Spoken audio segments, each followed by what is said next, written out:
ये उन्हीं डिजीजेस को कवर कर सकती है, क्योंकि बाकी सारी चीजें इसके लिए अननोन है। ये वही चीजें नाउन है जिनकी हमने पहले से ही वैक्सीन डेवलप करके एडमिनिस्टर कर दी।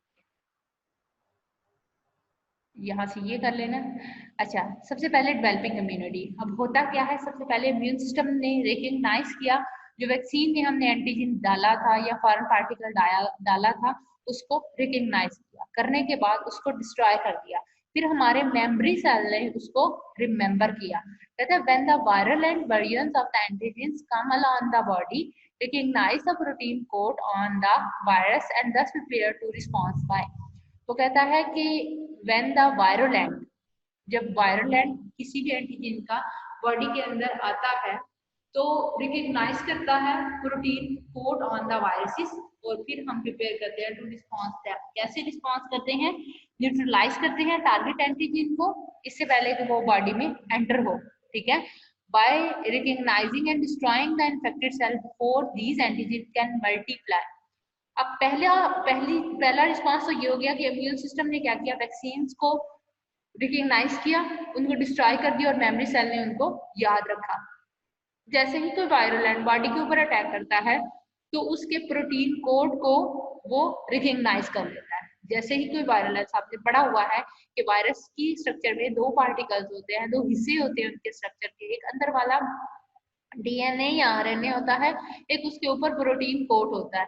तो जैसे ही कोई वायरल एंटर होता है, जैसे ही कोई वायरस एंटर होता है बॉडी में, तो वो उस वायरस के बाहर वाले कोड को रिकग्नाइज कर लेता है, समझ लेता है। जैसे ही कोड को समझ लेता है, फिर उसको न्यूट्रलाइज करने के लिए इससे पहले कि वो सेल के अंदर एंटर हो, उसको वही किल कर देता है वायरस को। अब ये सेकंड एक्सपोजर की बात हो रही है, दो एक्सपोजर है ना, first exposure and second exposure. पहला एक्सपोजर तो हमने दे दिया उसे बाय एडमिनिस्ट्रिंग द वैक्सीन, कि पहले एक्सपोजर में हमारी जो वैक्सीन होती है वो इम्यून सिस्टम को एंटीबॉडीज डेवलप करने पे लगा देती है।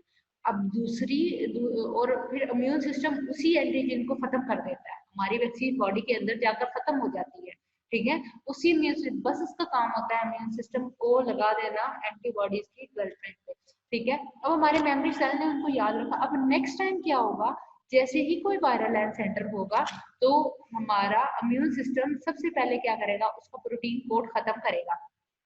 कोड खत्म हो गया तो फिर उसको न्यूट्रलाइज करेगा before it enter the cell. उस वायरस को, उस बैक्टीरिया को न्यूट्रलाइज करना मतलब होता है डिसॉल्व करना, खत्म कर देना, उसको डिस्ट्रॉय कर देना, ठीक है। इसका कोई भी आप मीनिंग लिख सकते हो, डिसॉल्व करना, डिस्ट्रॉय करना, ठीक है,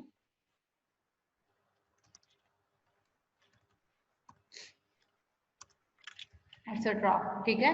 तो उसको न्यूट्रलाइज करता है टारगेट एजेंट्स को, जो एजेंट बॉडी में एंटर हुआ, ठीक है। इससे पहले वो बॉडी में तो एंटर हो गया है, इससे पहले वो सेल में एंटर ना हो, उसको न्यूट्रलाइज कर देता है। फिर by recognizing and destroying the infected cells, ठीक है, जो सेल इन्फेक्ट हो चुके हैं ये उनको भी खत्म कर देता है before the agent can multiply. पहली चीज कि वो एजेंट जैसे ही बॉडी में एंटर हुआ उसको न्यूट्रलाइज करके खत्म कर देता है, ठीक है, इससे पहले कि वो सेल में जाए। अगर वो सेल में चला गया है तो जिन सेल्स में चला गया है वो इन्फेक्टेड हो गए हैं, उनमें इन्फेक्शन जनरेट हो गया है, तो हमारा इम्यून सिस्टम उन सेल को भी खत्म कर, उस सेल को भी खत्म कर देगा ताकि वायरस आगे मजीद ना फैले, मजीद ना मल्टीप्लाई। अब ये देखिए, अब वैक्सीन बॉडी में एडमिनिस्टर हुई है, वैक्सीन इम्यूनिटी, ठीक है, वैक्सीन ने एंटीबॉडीज जनरेट करवाना शुरू कर दी है। अब क्या होगा, disease organism antibodies, disease organism में एंटीजन वाई शेप एंटीबॉडीज के साथ इंटरेक्ट कर चुके हैं और यहाँ वो किल कर देंगे। किल करने के बाद मेमोरी सेल में ये चीज फिक्स हो जाएगी कि ऐसा कोई एंटीजन एंटर हुआ था जिसकी किलिंग हुई थी और उससे रेलिवेंट जो है वो एंटीबॉडीज जनरेट हो चुकी हैं बॉडी में। एम्स क्या होता है वैक्सीनेशन का, the aim of the vaccination in the individual is to induce a prime state such as on contact with the relevant infection a more rapid and effective secondary response could be mounted leading to the prevention of the disease। हमारा main मकसद इसमें क्या है कि जो next life में कोई भी डिजीज होनी है ये उसको प्रिवेंट कर दे, रोक दे, ठीक है। तो ये एक सेफ मेडिकेशन है जिसमें वो क्या कहता है कि The aim of the vaccination in the individual is to induce a prime state such as on contact with the relevant infection. Infection के साथ जैसे ही कांटेक्ट होता है रैपिड इन्फेक्टिव सेकेंडरी रिस्पांस जो होता है वो जनरेट होता है, जिससे क्या होता है बीमारी जनरेट होने से बच जाती है, पैदा होने से बच जाती है। So primary aims to eliminate the disease, disease को एलिमिनेट आउट करके खत्म कर दें। आइडिया क्या होता है वैक्सीन का? Some important requirements of an ideal vaccine. सबसे पहली चीज कि वैक्सीन खुद इटसेल्फ बॉडी के लिए नॉन पैथोजेनिक होनी चाहिए, पैथोजेनिसिटी नहीं डेवलप करनी चाहिए, उसको खुद नहीं डिजीज डेवलप करनी चाहिए बॉडी के अंदर। अगर उसने ही डिजीज डेवलप करना शुरू कर दी तो पेशेंट जो होगा वो कॉम्प्लिकेशंस में आ जाएगा। इम्यूनोजेनिसिटी, ठीक है, वो इम्यूनोजेनिक होना चाहिए, इम्यून सिस्टम को का एक्टिवेटर होना चाहिए, रैपिड एक्टिवेटर होना चाहिए, एफिकेसी उसकी अच्छी होनी चाहिए, ठीक है, जल्दी रिस्पांस देना चाहिए, जो भी रिस्पांस देगा वो इफेक्टिव भी होना चाहिए, ठीक है, जो रिस्पांस दे होगा इम्यून सिस्टम का वो इफेक्टिव भी होना चाहिए।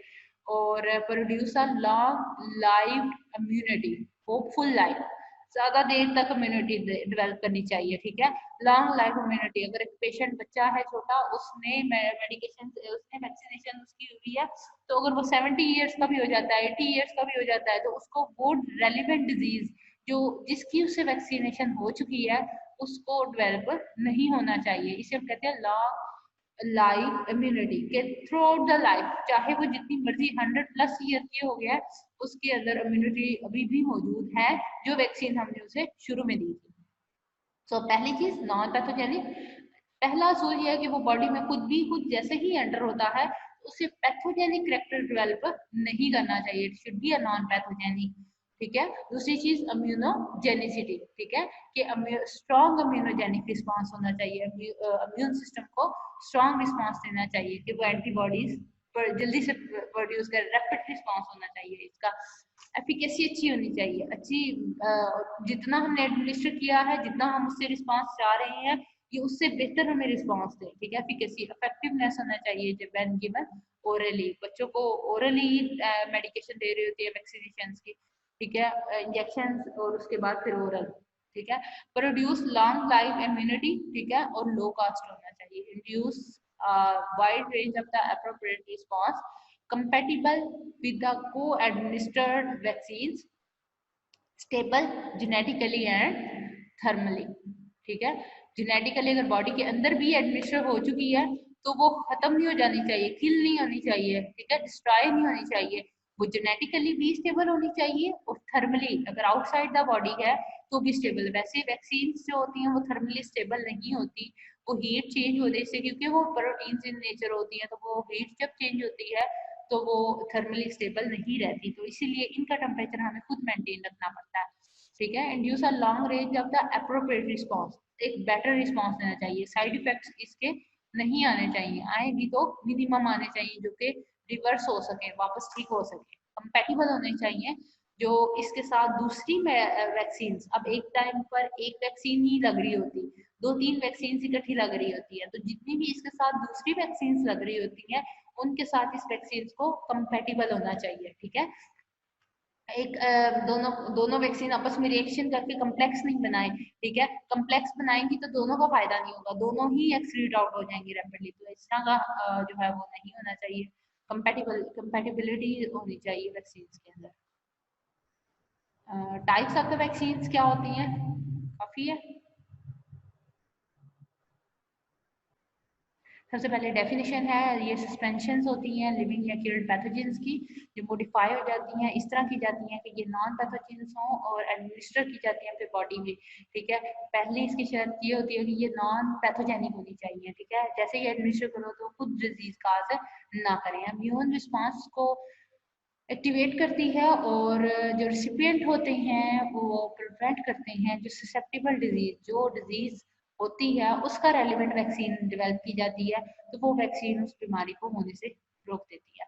फिर आपने करना है इसकी, अच्छा फिर यहाँ पे आ जाए the process of the distribution and administration of the vaccine is called vaccination, एक प्रोसेस जिसमें वैक्सीन डिस्ट्रीब्यूट होती है और एडमिनिस्टर भी होती है, इसे हम कहते हैं वैक्सीनेशन। अब वैक्सीन दो तरह की होती है, या तो प्रोफाइलेक्टिकली हम देते हैं, पहले दे सकते हैं, या फिर डिजीज होने के बाद देते हैं, उसे हम थेरापेटिक कहते हैं। सो वो कहता है वैक्सीन में भी डेड इनएक्टिव, एक और डेफिनेशन है वैक्सीन की, या तो ये डेड है या ये इनएक्टिव ऑर्गेनिज्म है या प्योरीफाइड प्रोडक्ट है जो कि वहां से या तो डेड से ली गई है या ये इनएक्टिव ऑर्गेनिज्म, या ये ऑर्गेनिज्म खुद है या उनकी प्रोडक्ट्स हैं, ठीक है। फिर इम्यूनिटी जो होती है वो कैसे डेवलप होती है वैक्सीन की वजह से, जैसे ही वैक्सीन बॉडी में एंटर होती है वो एज एंटीजन होती है, इम्यून सिस्टम उसको रिकग्नाइज करता है एज अ फॉरेन पार्टिकल, उसको किल करता है और मेमोरी सेल उसको याद रखते हैं, ठीक है। फिर जो नेक्स्ट टाइम वैक्सीन हमारी इन्वायरमेंट से बॉडी के साथ इंटरेक्ट होगी तो हमारी इन्वायरमेंट जो होती है वो उसको रिकग्नाइज करती है, ठीक है। इन्वायरमेंट से जैसे ही उसके अंदर एंटर हुई वो उसको रिकग्नाइज पहले से कर चुका होता है, उसे पहले से पता होता है इसके रेलिवेंट एंटीबॉडीज मैंने बनानी है, ठीक है। तो वो क्या करता है उनको वहीं पर ही न्यूट्रलाइज कर देता है, किल कर देता है।